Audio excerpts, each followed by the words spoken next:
Hello friends, welcome back to my channel. Today we are going to solve practical questions in the chapter of NPO. ये questions जो है वो board exam में likely to come इसके जैसा आ सकता है. From the following receipt and payment account of Patan sports association Patan, the adjustment given below, you are required to prepare income expenditure account for the year ending 31st March 2004 and balance sheet as on that date. Receipt and payment account for the year ending 31st March 2004 is given as below. सबसे पहले दिया है brought down. तो brought down जो होता है वो हम लोग कैंसिल करते हैं अगर कैपिटल फंड दिया है तो इसमें ऑलवेज एनपीओ में नीचे क्वेश्चन देख लेने का. तो सी हियर फिफ्थ एडजस्टमेंट में कैपिटल फंड ऑलरेडी दिया हुआ है 66,360. तो no need to prepare opening balance sheet. That's why इसको हम लोग डायरेक्टली बोलेंगे कि ब्रॉड डाउन जो है that will be cancel. Next subscription, उसमें एक 3 और 4 का दिया हुआ है और एक ईयर 4 और 5 का दिया है. जैसा कि आप देख सकते हो ईयर एंडिंग हमारा है 2004, यानी कि 3-4 जो हमारा होगा वो करंट ईयर होगा. तो ये 16,000 जो है वो हमारा करंट ईयर का सब्सक्रिप्शन है, तो वो जाएगा इनकम में. और 4-5 का जो है वो फ्यूचर का है जो अभी आया हुआ है. तो ये 412 जो है वो फ्यूचर का है. तो सब्सक्रिप्शन यानी ये इनकम हमारे पास एडवांस में आ चुकी है, दैट इज़ अवर लायबिलिटी. तो 412 आप लोग लिखोगे बैलेंस शीट में liability side. Donation is our income. Receipt from entertainment is also our income. Interest on investment income. Entrance fees income and prize fund also. यहाँ पे प्राइज फंड दिया हुआ है that is our liability. Next देखते हैं payment side में.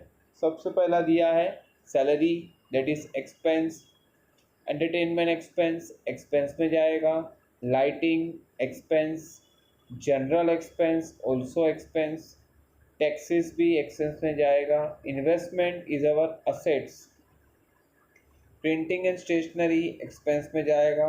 और expense for 2002-03 मतलब ये लास्ट ईयर का है क्योंकि आपका करंट ईयर 3-4 है, तो ये लास्ट ईयर का एक्सपेंस है जो अभी रिसीव्ड हुआ है, हमने पे किया है सॉरी. तो लास्ट ईयर का होगा तो ये ओपनिंग बैलेंस शीट में रहेगा लायबिलिटी साइड, लेकिन हम अभी पे कर रहे हैं तो ये हमारी करंट ईयर के एक्सपेंस में हम लोग इसको नहीं दिखा सकते. इसके लिए 2-3 का जो है वो लास्ट ईयर की बैलेंस शीट के साथ ही कैंसिल कर देना होता है क्योंकि वहाँ पे बाकी था और यहाँ हम पे कर रहे हैं, तो इसका कोई इफेक्ट इस साल की बैलेंस शीट में हमारे इनकम एक्सपेंडिचर में नहीं दिखाएंगे. तो इसका क्रॉस मार्क कर देना, कैंसिल हो जाएगा. Fixed deposit our assets and bank balance assets. Balance carried down that is cash, वो भी आपका असेट्स में जाएगा. नेक्स्ट आते हैं एडजस्टमेंट में. यहाँ बोला है there are 450 member paying annual subscription of 40 rupees is, यानी कि यहाँ पे हमारे पास 450 मेंबर हैं और हर एक मेंबर को साल का 40 रुपीज़ पे करना है सब्सक्रिप्शन के चार्जेस पे. तो यहाँ पे अगर आप 450 इंटू 40 करोगे तो आएगा 18,000, यानी कि हमें सब्सक्रिप्शन का अमाउंट इस साल आना चाहिए था 18,000, लेकिन आप ऊपर देख सकते हो कि आपको ऊपर सब्सक्रिप्शन रिसीव्ड हुआ है करंट ईयर का, लेकिन वो है 16,000 का, यानी कि अभी भी 2,000 का सब्सक्रिप्शन रिसीव्ड करना बाकी है. तो वो यहाँ पे इंफॉर्मेशन है जिससे हमें ये हिंट मिला. तो इसको हम लोग इफेक्ट करेंगे आउटस्टैंडिंग सब्सक्रिप्शन का. एक होगा ऐड इन सब्सक्रिप्शन, जो 3-4 वाला जो है 16,000 उसके अंदर हम लोग इसको ऐड करेंगे, और दूसरा इफेक्ट जाएगा बैलेंस शीट में असेट साइड. तो ऐड इन 2003-4 का जो सब्सक्रिप्शन है उसके अंदर ऐड कर दोगे और दूसरा जाएगा बैलेंस शीट में asset side. Add in subscription balance sheet asset side. Next इसके बाद आपको जो दिया है that is salary outstanding for March 2004, मतलब इस साल का सैलरी पे करना बाकी है. तो उसके दो इफेक्ट क्या होंगे, ऐड इन सैलरी और बैलेंस शीट लायबिलिटी साइड. तो सैलरी के ऊपर भी आप लोग एक टिक मार्क कर देना और सब्सक्रिप्शन के ऊपर भी एक टिक मार्क कर देना. सैलरी के ऊपर एक टिक मार्क, सब्सक्रिप्शन के ऊपर भी एक टिक मार्क। नेक्स्ट इसके बाद आपको एडजस्टमेंट दिया है third, out building should be stored in the book 60,000 and furniture 4,600 on 1st of April 2003। यानी कि ईयर के स्टार्टिंग में हमारे पास ये दो असेट्स थी, जिसमें बिल्डिंग था 60,000 का वैल्यू और फर्नीचर का वैल्यू था 4,600। तो ये दोनों आपकी असेट्स में हमें पहले ही लिखना पड़ेगा। आगे इन्फॉर्मेशन दिया है कि इन दोनों के ऊपर डेप्रीशिएशन है 2% एंड 10% रिस्पेक्टिव। तो हमें डेप्रीशिएशन का इफेक्ट करना होगा। तो एक होगा लेस फ्रॉम बिल्डिंग और expenditure side, same way furniture का होगा लेस फ्रॉम फर्नीचर और एक्सपेंडिचर, जैसे हम लोग फाइनल अकाउंट में करते हैं वैसे ही। ये दोनों के ऊपर एक एक टिक मार्क कर देना, बिल्डिंग और फर्नीचर के ऊपर। नेक्स्ट है interest on investment 5% has accrued for 3 month. यानी इन्वेस्टमेंट जो हमने यहाँ पे किया हुआ है उसके ऊपर हमारा इंटरेस्ट अक्रूज हुआ है। हमारे पास इन्वेस्टमेंट यहाँ आप देख सकते हो, इन्वेस्टमेंट आपको 12,000 दिया हुआ है और यहाँ पे बोला है कि 12,000 के ऊपर 5% आपका इंटरेस्ट अक्रूज हुआ है और वो भी कितने महीने का, 3 मंथ का। तो 12,005 इंटू 5/100 इंटू 3/12, तो वो आएगा कुछ 150 रुपीज़ का। तो ये इंटरेस्ट ऑन इन्वेस्टमेंट का आपको बोला गया है कि 150 रुपीज़ बाकी है। तो अक्रूज है मतलब आउटस्टैंडिंग है, तो एक इफेक्ट होगा इनकम साइड, क्योंकि ये पैसा आज नहीं तो कल हमारे पास आने वाला है। एक होगा इनकम साइड और दूसरा इफेक्ट होगा बैलेंस शीट के asset side, income and balance sheet asset side. Next आपको दिया है कैपिटल फंड 66,360, यानी ये सिर्फ इंफॉर्मेशन है, तो ये जाएगा लायबिलिटी साइड। एंड लास्ट आपको दिया है 60% of the entrance fees to be capitalize, यानी एंट्रेंस फीस का 60% आपको कैपिटलाइज करना है, मतलब कैपिटल फंड में ऐड करना पड़ेगा। तो इफेक्ट आएंगे less from entrance fees and दूसरा होगा add in capital fund. Less from entrance fees, add in capital fund. तो एंट्रेंस फीस और कैपिटल फंड दोनों के ऊपर आप एक एक टिक मार्क कर देना। ओके, तो लेट्स स्टार्ट। हम लोग इसका प्रैक्टिकल सॉल्व करके देखते हैं कि कैसे हमारा ये सम पूरा होगा। मैं आपको ये करके दिखा देता हूँ।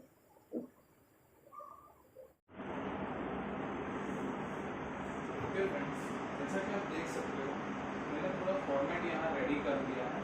मैंने इनकम एक्सपेंडिचर अकाउंट और प्रेजेंट 2004 का जो है वो रेडी कर दिया है और आपका एक बैलेंस शीट बना हुआ है रेडी फॉर 2004। अब हम लोग इसको प्रैक्टिकली सॉल्व करेंगे। सबसे पहले हम लोग ने बैलेंस ब्रॉट डाउन जो है वो मैंने कैंसिल करवाया था। Next is subscription that goes to income expenditure की इनकम साइड। यहाँ आप लिखोगे by subscription account. Current year का है 16,000, तो राइट ईयर 60,000, लीव 1 लाइन, क्योंकि उसके ऊपर एक टिक मार्क। 4-5 का जो है that is our current year का नहीं है, फ्यूचर का है, तो दैट इज अवर लायबिलिटी। तो हम लोग यहाँ लिखेंगे एडवांस सब्सक्रिप्शन। अमाउंट आपको दिया है 412 rupees. Next is donation. Donation is our income. By donation 2,000 rupees. इसके ऊपर यहाँ पे डोनेशन के ऊपर कोई टिक मार्क नहीं है, तो आउटर कॉलम में जाएगा donation. Receive from entertainment that is also our income. Income side ही डालोगे आप, रिसीव फ्रॉम एंटरटेनमेंट।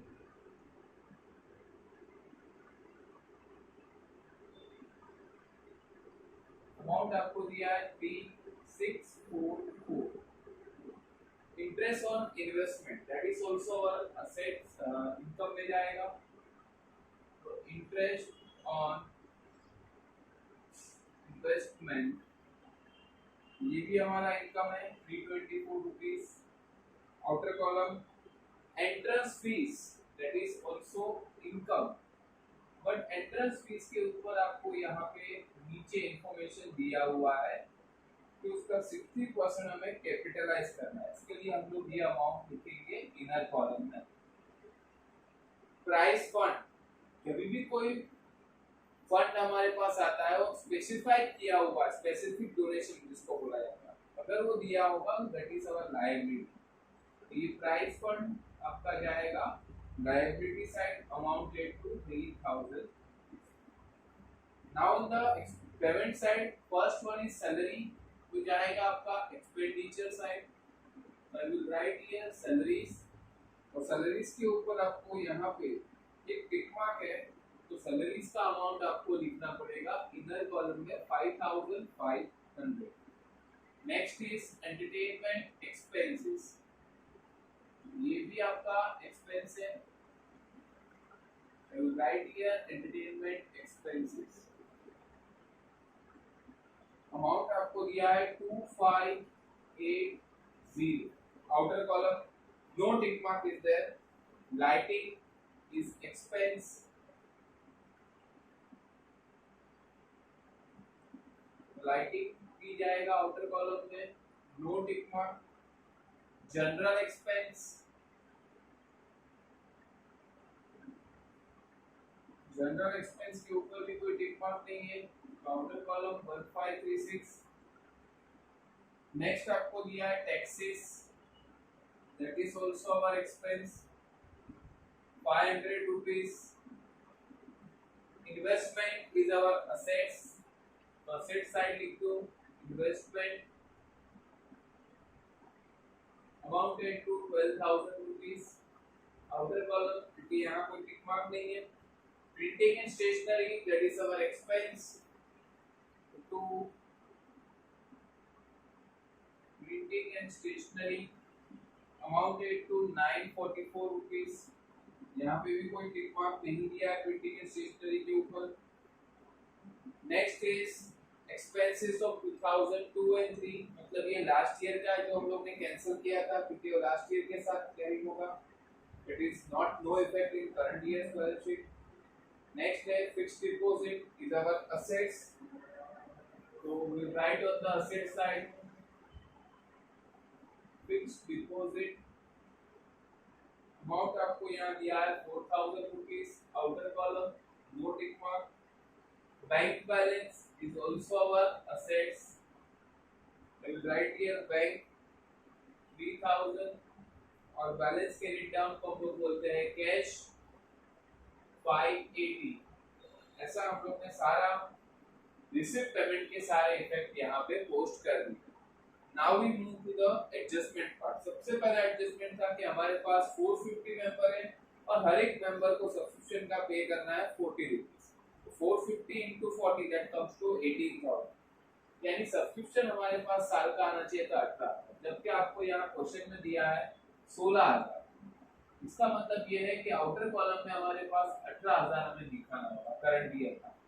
तो ये जो 2,000 है बाकी, इसको हम लोग बोलेंगे आउटस्टैंडिंग सब्सक्रिप्शन 2000 रुपीस। ये मैंने कैसे फाइंड किया, तो 450 into 20 करना, 450 into 40 रुपीस, तो 18,000 आएगा। हमारे पास 16 आ चुका है, तो 2,000 अभी भी बाकी है, दैट्स व्हाई मैंने लिखा आउटस्टैंडिंग सब्सक्रिप्शन। और इसका दूसरा इफेक्ट जाएगा बैलेंस शीट में asset side, outstanding subscription amounted to 2000।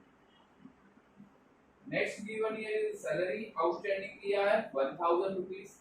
Effect मैंने लिखवाया था add in salary balance sheet liability side, that's why मैं सैलरी में उसको ऐड करूंगा। Write here outstanding salary amounted to rupees 1000, 1000 इसमें ऐड हो जाएगा, तो आउटर कॉलम में हमारी नेट सैलरी हो जाएगी 6500।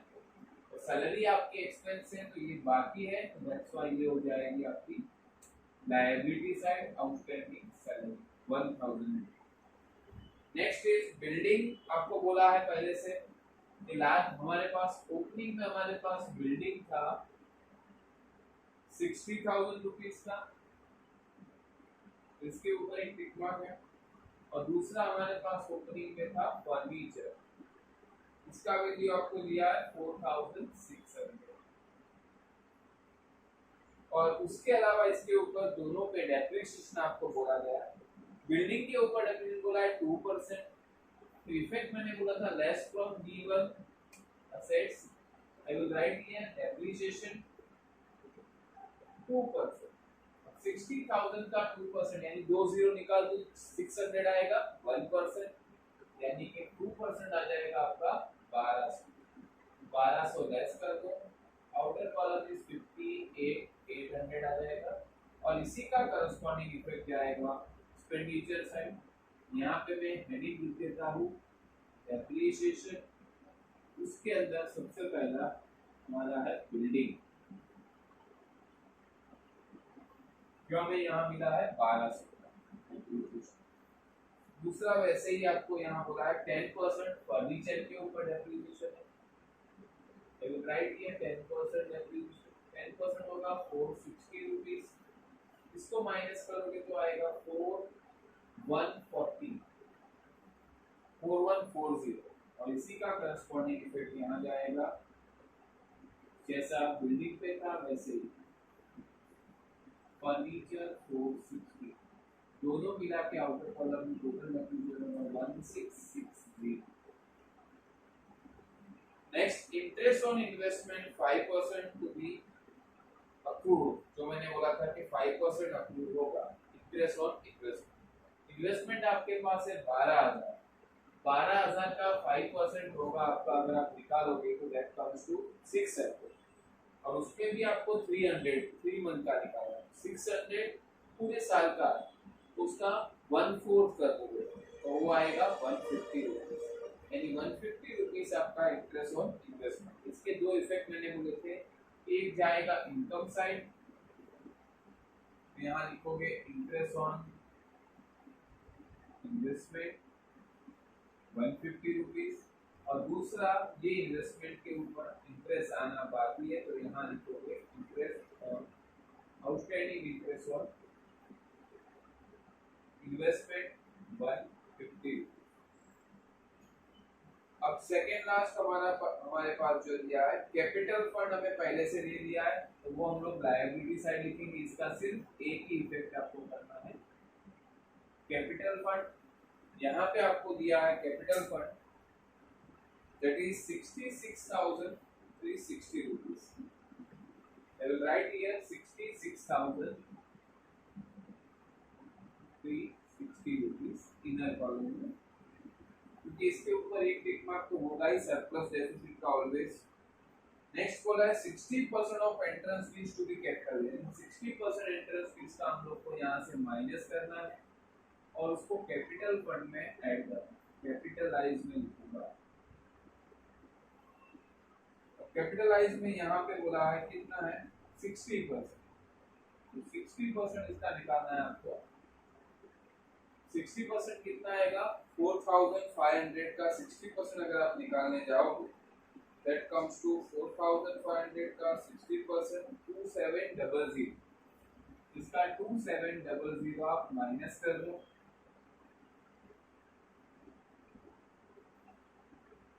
1800 हमारे पास एंट्रेंस फीस, और इसी का करस्पॉन्डिंग इफेक्ट हमारे कैपिटल फंड में ऐड हो जाएगा। यहाँ मैं लिखूंगा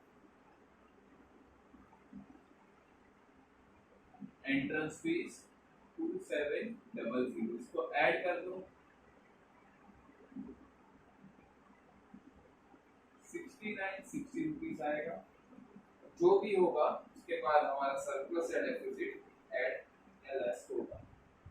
तो यहाँ पे मैंने सारा पोस्टिंग कर दिया है, जो भी हमारे पास इनकम एक्सपेंडिचर में जो भी चीज आती थी या बैलेंस शीट में जो भी था, अब उसके अकॉर्डिंगली हम लोग यहाँ पे हमारा टैली करके चेक करेंगे कि हमारा टैली हो रहा है या नहीं। Let's check now.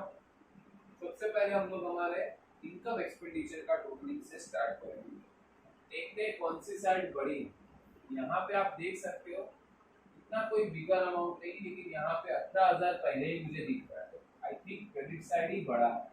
तो start from the credit side 4 plus 4 8, 4 plus 2 6, 6 plus 5 11 का 1 carry 1, 1 plus 6 7, 7 plus 3 10, 10 plus 8 18 plus 1 19 carry 1, 1 plus 8 9, 9 plus 2 11, 11 plus 3 14 plus 1 15 carry 1, 1 plus 1 2 25,918 आपका क्रेडिट साइड का टोटल आ रहा है।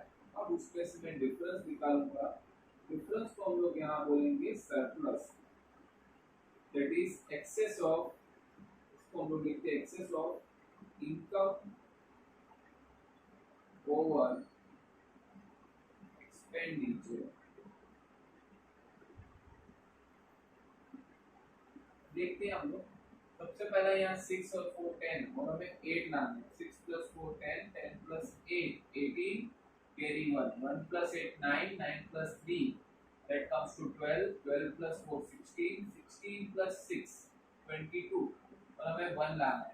22 plus 9 31 का 1 carry 3, 3 plus 5 8, 8 plus 5 13, 13 plus 5 18, 18 plus 5 23, 23 plus 9 32, 32 plus 6 38 हमें लाना है 9, 38 plus 1 39 का 9 carry 3, 3 plus 6 8, 3 plus 6 9, 9 plus 2 11, 12 13 14 और हमें 5 लाना है। 14 plus 1 14 plus 1 15 का 5 carry 1 और हमें लाना है 2, तो 11,198 आपका सरप्लस आ रहा है।